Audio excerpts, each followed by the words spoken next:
ਲੋਕਤੰਤਰੀ ਦੇਸ਼ ਵਿੱਚ ਜਦੋਂ ਅਸੀਂ ਵੋਟ ਦਾ ਇਸਤੇਮਾਲ ਕਰਦੇ ਹਾਂ ਤਾਂ ਉਸ ਵਕਤ ਅਸੀਂ ਵਰਤਮਾਨ ਵਿੱਚ ਰਹਿ ਕੇ ਚੰਗੇ ਭਵਿੱਖ ਦੀ ਕਾਮਨਾ ਕਰਦੇ ਹਾਂ। ਇਹ ਉਹ ਵਕਤ ਹੁੰਦਾ ਹੈ ਜਦੋਂ ਤੁਸੀਂ ਪਾਰਟੀ ਨੂੰ ਨਹੀਂ ਸਗੋਂ ਉਸ ਸ਼ਖਸੀਅਤ ਤੇ ਭਰੋਸਾ ਜਤਾਉਂਦੇ ਹੋ ਜਿਸ ਨੇ ਤੁਹਾਡੇ ਵਿੱਚ ਵਿਚਰਨਾ ਹੁੰਦਾ ਹੈ, ਜਿਸ ਨੇ ਤੁਹਾਡੀ ਆਵਾਜ਼ ਬਣਨਾ ਹੁੰਦਾ ਹੈ। ਫਰਜ਼ਾਨਾ ਆਲਮ ਦਾ ਰਾਜਨੀਤੀ 'ਚ ਆਉਣਾ महज एक इत्तेफाक सी।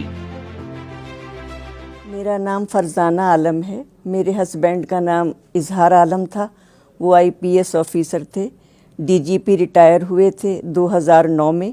2009 में जब मेरे हस्बैंड रिटायर हुए तो 2010 में वो वक्फ बोर्ड के चेयरमैन बन गए। वक्फ बोर्ड के चेयरमैन जब बने तो हम मलेरकोटला आए और इन 2 साल के अरसे में मेरे हस्बैंड ने यहाँ पर जो भी शहर की ज़रूरतें थीं वो काम किए। मेरे हस्बैंड ने इलेक्शन लड़ना था लेकिन बाई चांस वो टिकट फिर मुझे मिला और ये इत्तफाक था कि मैं पॉलिटिक्स में आ गई। ਰਾਜਨੀਤੀ ਵਿੱਚ ਆਉਂਦਿਆਂ ਹੀ ਫਰਜ਼ਾਨਾ ਜੀ ਨੇ ਉਹ ਕੰਮ ਕਰ ਦਿਖਾਏ ਜਿਨ੍ਹਾਂ ਨੂੰ ਦੂਜੇ ਸਿਆਸਤਦਾਨ ਕਾਗਜ਼ਾਂ ਤੱਕ ਹੀ ਸੀਮਿਤ ਰੱਖਦੇ ਹਨ। ਫਰਜ਼ਾਨਾ ਆਲਮ ਜੀ ਵੱਲੋਂ ਕੀਤੇ ਗਏ ਕੰਮਾਂ ਦੀ ਸ਼ਲਾਘਾ ਲੋਕ ਅੱਜ ਵੀ ਕਰਦੇ ਹਨ। ਉਹਨਾਂ ਨੇ ਲੋਕਾਂ ਦਾ ਹਰ ਕੰਮ ਆਪਣਾ ਸਮਝ ਕੇ ਕੀਤਾ।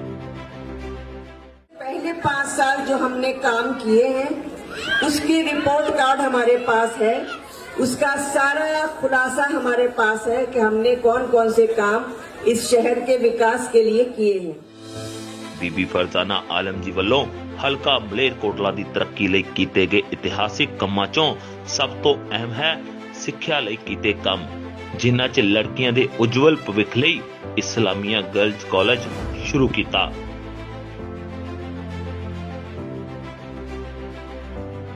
जो बहुत सारे ऐसे काम थे जिनकी डिमांड थी शहर को, जैसे सबसे बड़ा काम था इस्लामिया गर्ल्स कॉलेज, जो कि पंजाब का पहला इस्लामिया गर्ल्स कॉलेज है।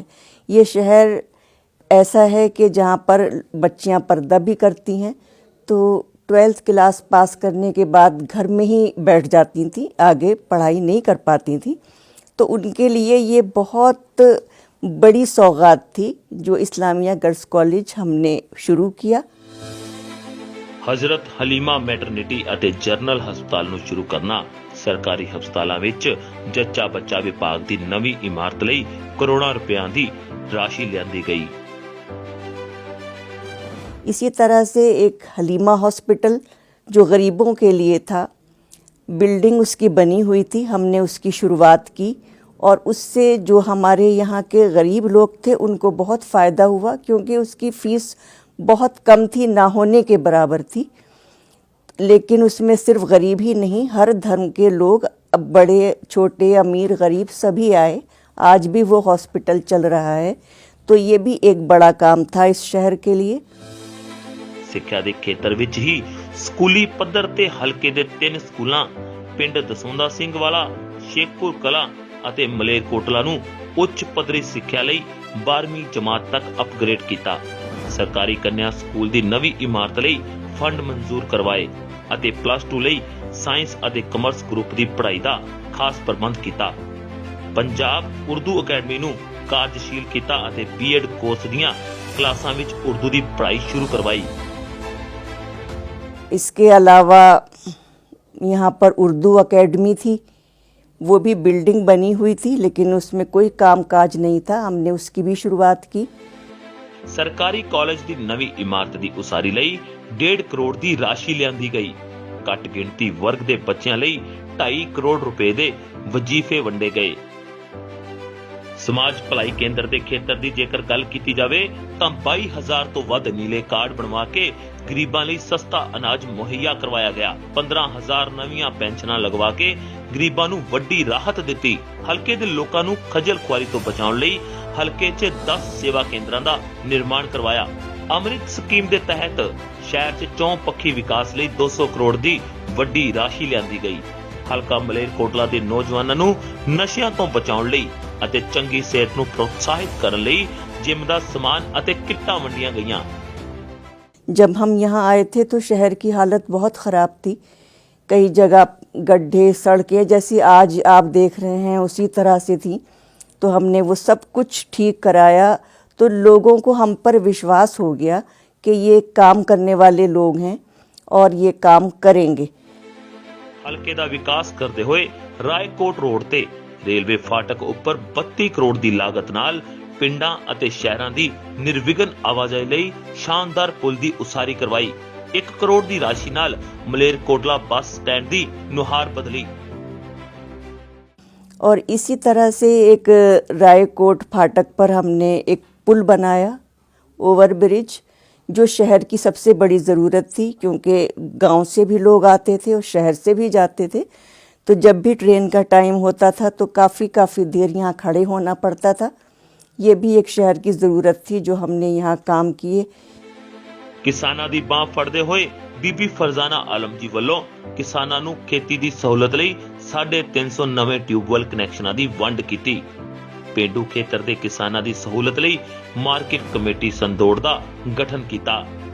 ਬੀਬੀ ਫਰਜ਼ਾਨਾ ਆਲਮ ਜੀ ਵੱਲੋਂ ਆਪਣੇ ਹਲਕੇ ਲਈ ਕੀਤੇ ਗਏ ਕੰਮਾਂ 'ਚ ਸਮਾਂ ਕਿਵੇਂ ਗੁਜ਼ਰਿਆ ਪਤਾ ਹੀ ਨਹੀਂ ਲੱਗਾ, ਪਰ ਫਰਜ਼ਾਨਾ ਜੀ ਦੇ ਮਨ ਵਿੱਚ ਹਮੇਸ਼ਾ ਤੋਂ ਹੀ ਆਪਣੇ ਹਲਕੇ ਤੇ ਹਲਕੇ ਦੇ ਲੋਕਾਂ ਲਈ ਕੁਝ ਕਰ ਗੁਜ਼ਰਨ ਦਾ ਜਜ਼ਬਾ ਰਿਹਾ ਹੈ, ਜਿਸ ਦੇ ਕਰਕੇ ਉਹ ਇੱਕ ਵਾਰ ਫੇਰ ਆਪਣੇ ਹਲਕੇ 'ਚ ਪੰਜਾਬ ਲੋਕ ਕਾਂਗਰਸ ਦਾ ਚਿਹਰਾ ਬਣ ਕੇ ਸਾਹਮਣੇ ਆਏ ਹਨ ਅਤੇ ਉਹਨਾਂ ਪ੍ਰਤੀ ਲੋਕਾਂ ਦਾ ਪਿਆਰ ਦੇਖਦੇ ਹੋਏ ਪਾਰਟੀ ਵੱਲੋਂ ਉਹਨਾਂ ਨੂੰ ਲੋਕਾਂ ਦੇ ਪਸੰਦੀਦਾ ਨੁਮਾਇੰਦੇ ਵਜੋਂ ਪੇਸ਼ ਕੀਤਾ ਗਿਆ ਹੈ।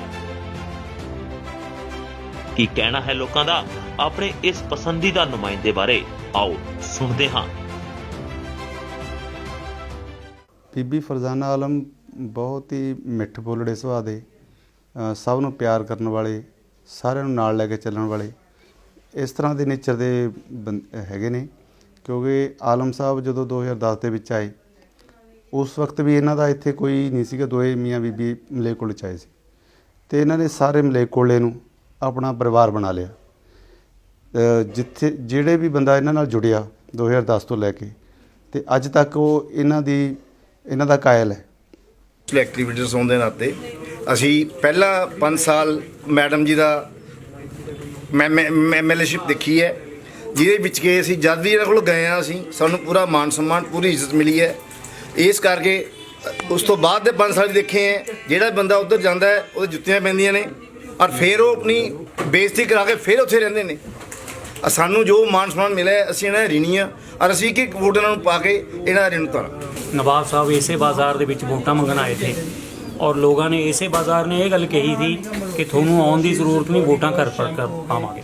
ਉਹਨਾਂ ਨੂੰ ਸਾਰੇ ਬਾਜ਼ਾਰ ਨੂੰ ਪੂਰੀ ਉਮੀਦ ਹੈ ਵੀ ਇਹ ਜਿਹੜਾ ਹੈ सबका साथ, सबका विकास, सबका प्रयास और विश्वास ਦੇ ਨਾਲ ਚੱਲਣਾ ਹੈ। ਤਨ ਮਨ ਧਨ ਦੇ ਨਾਲ ਸਾਰਾ ਸ਼ਹਿਰ ਲੱਗਿਆ ਹੋਇਆ ਹੈ, ਕੋਈ ਕੌਮ ਦਾ ਮਸਲਾ ਨਹੀਂ ਹੈ, ਸਾਰਿਆਂ ਨੇ ਰਲ ਮਿਲ ਕੇ ਚੱਲਣਾ ਹੈ, ਚਾਹੇ ਹਿੰਦੂ, ਮੁਸਲਿਮ, ਸਿੱਖ, ਈਸਾਈ, ਇੱਥੇ ਸਭ ਭਾਈ ਹੋ ਕੇ ਬਣ ਕੇ ਚੱਲ ਰਹੇ ਹਾਂ। ਸਾਡਾ ਤਾਂ ਬਹੁਤ ਬਚਪਨ ਤੋਂ ਸਾਂਝ ਚੱਲ ਰਿਹਾ ਹੈ, ਸਾਡਾ ਮਲੇਰਕੋਟਲਾ ਦਾ ਵੈਸੇ ਹੀ ਬੋਲਣ ਦਾ ਕੁਝ ਦੱਸਦਾ ਹੈ। ਬੇਸ਼ੱਕ ਬੀਬੀ ਫਰਜ਼ਾਨਾ ਜੀ ਕੁਝ ਸਮਾਂ ਰਾਜਨੀਤੀ ਤੋਂ ਦੂਰ ਰਹੇ, ਪਰ ਲੋਕਾਂ ਦੇ ਲਈ ਉਹਨਾਂ ਦੇ ਮਨ ਵਿੱਚ ਮੋਹ ਦੀ ਕੋਈ ਕਮੀ ਨਹੀਂ ਆਈ ਅਤੇ ਦਿਨ ਰਾਤ ਉਹਨਾਂ ਲਈ ਕੰਮ ਕਰਦੇ ਰਹੇ। ਵੱਖ-ਵੱਖ ਜੋ ਵੀ ਤੁਹਾਡੇ ਪਿੰਡ ਦੀ ਪੰਚਾਇਤ ਮੌਕੇ ਦੀ ਸੀ ਜਾਂ ਜੱਗੀ ਸਾਹਿਬ ਨੇ ਜੋ ਵੀ ਹੁਕਮ ਕੀਤਾ ਵੀ ਆਹ ਕੰਮ ਕਰਨਾ ਹੈ, ਤਾਂ ਪਹਿਲ ਦੇ ਆਧਾਰ ਤੇ ਕੀਤਾ, ਡਿਵੈਲਪਮੈਂਟ ਦੇ ਕੰਮ ਕੀਤੇ ਤੇ ਤਕਰੀਬਨ 25 ਪੁਆਇੰਟ ਨੇ ਜਿਹੜੇ ਇਹਨਾਂ ਨੇ ਕੰਮ ਕੀਤੇ ਨੇ, ਤੁਹਾਡੇ ਵਿੱਚ ਦੱਸ ਸਕਦੇ ਨੇ, ਬੋਲ ਕੇ ਕੰਮ ਬੋਲਦੇ ਵੀ ਨੇ ਇਹਨਾਂ ਨੇ ਜਿਹੜੇ ਕੰਮ ਕੀਤੇ ਹੋਏ ਨੇ। ਤੇ ਹੁਣ ਜਦੋਂ ਪੰਜਾਬ ਵਿੱਚ ਚੋਣ ਪ੍ਰਚਾਰ ਚੱਲ ਰਿਹਾ ਹੈ ਤਾਂ ਬੀਬੀ ਫਰਜ਼ਾਨਾ ਆਲਮ ਜੀ ਨੂੰ ਆਪਣੇ ਹਲਕੇ ਦੇ ਲੋਕਾਂ ਦੇ ਘਰ ਘਰ ਜਾ ਕੇ ਹਲਕਾ ਨਿਵਾਸੀਆਂ ਨਾਲ ਵਿਚਾਰ ਵਟਾਂਦਰਾ ਕੀਤੀ ਜਾ ਰਹੀ ਹੈ। ਲੋਕਾਂ ਦਾ ਇੰਨਾ ਪਿਆਰ ਮਿਲ ਰਿਹਾ ਹੈ ਕਿ ਲੋਕ ਉਹਨਾਂ ਨੂੰ ਆਪਣਾ ਹੋਣ ਦੇ ਅਹਿਸਾਸ ਨਾਲ ਆਪ ਘਰ ਬੁਲਾ ਰਹੇ ਹਨ। ਇਹ ਉਹੀ ਪਿਆਰ ਝਲਕ ਰਿਹਾ ਹੈ ਜਿਹੜਾ 2012 ਵਿੱਚ ਦੇਖਣ ਨੂੰ ਮਿਲਿਆ ਸੀ। आप लोग सभी जान रहे हैं कि चुनाव का दौर चल रहा है, चारों तरफ चुनावी बातें हो रही हैं और चुनाव का दौर ही नहीं चल रहा बल्कि चुनाव बहुत नजदीक आ गया है।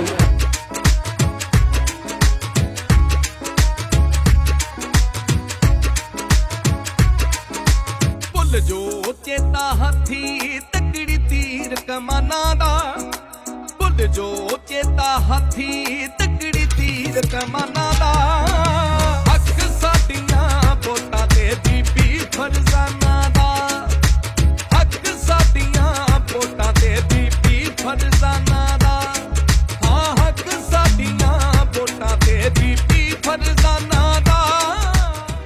ਪੰਜਾਬ ਦੇ ਲੋਕ ਜੁਝਾਰੂ ਨੇ ਤੇ ਸਹੀ ਫੈਸਲਾ ਕਰਨ ਵਾਲੇ ਨੇ। ਇਹ ਉਹ ਵਕਤ ਹੈ ਜਦੋਂ ਉਮੀਦਵਾਰ ਦੀ ਤਾਕਤ ਤੁਹਾਡੀ ਵੋਟ ਨੇ ਬਣਨਾ ਹੈ। ਅਰਦਾਸ ਕਰਦੀ ਹਾਂ ਬਈ ਹੈ ਬਾਬਾ ਮੇਰੀ ਆਇਆ ਸਾਡਾ ਬੰਦਾ ਜੱਟ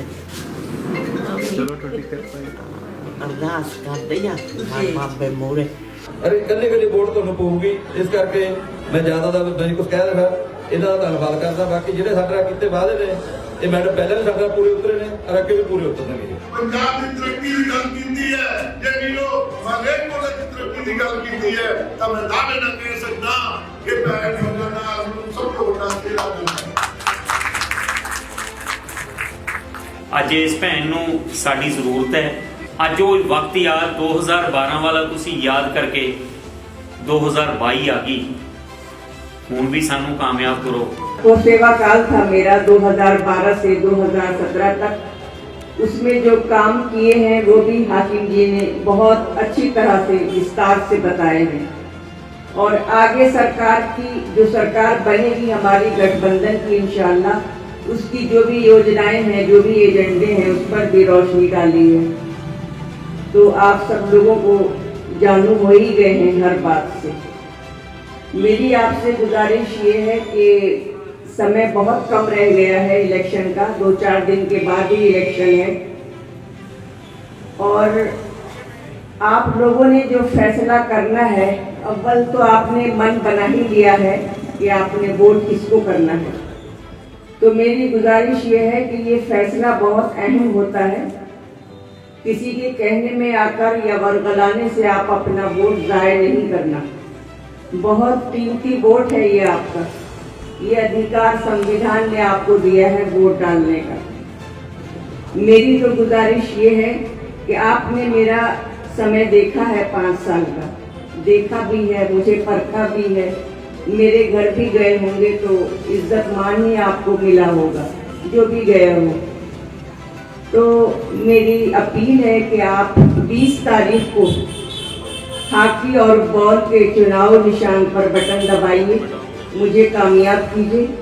अगर मुझे मौका दिया अल्लाह ने तो मैं आपके साथ उसी तरह से 5 साल खड़ी रहूंगी जैसे पहले 5 साल मैंने काम किए हैं। अपने वोट के अधिकार नाल सूझवान आगू पंजाब लोक कांग्रेस के चेहरे बीबी फरजाना आलम की सीट पक्की करो।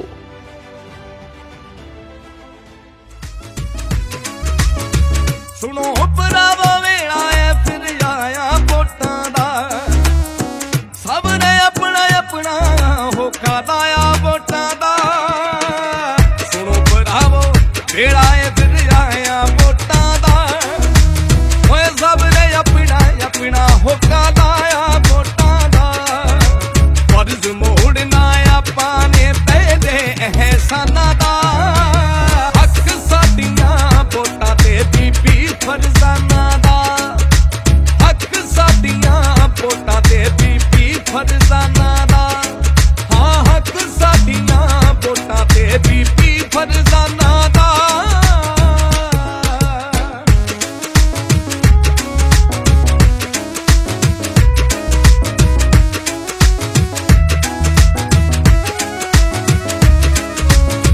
इस बीबी ने मित्रों बाबा कम कराए ने, कौम कौम दे कदे न फूके नारे लाए ने। इस बीबी ने मित्रों बाबा कम कराए ने, कौम कौम दे कदे न फूके नारे लाए ने। होया ना नुकसान कदे भी जिस दे बयाना दा, हक साडियां वोटां ते बीबी फरजाना दा, हक साडियां वोटां ते बीबी फरजाना दा। हाँ हक साडियां वोटां ते बीबी फरजाना दा।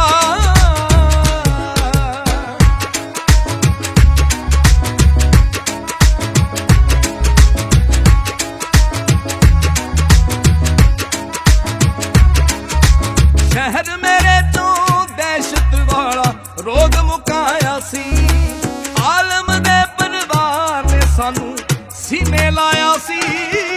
शहर मेरे चो दहशत वाला रोग मुकाया सी, आलम दे परिवार ने सानू सीने लाया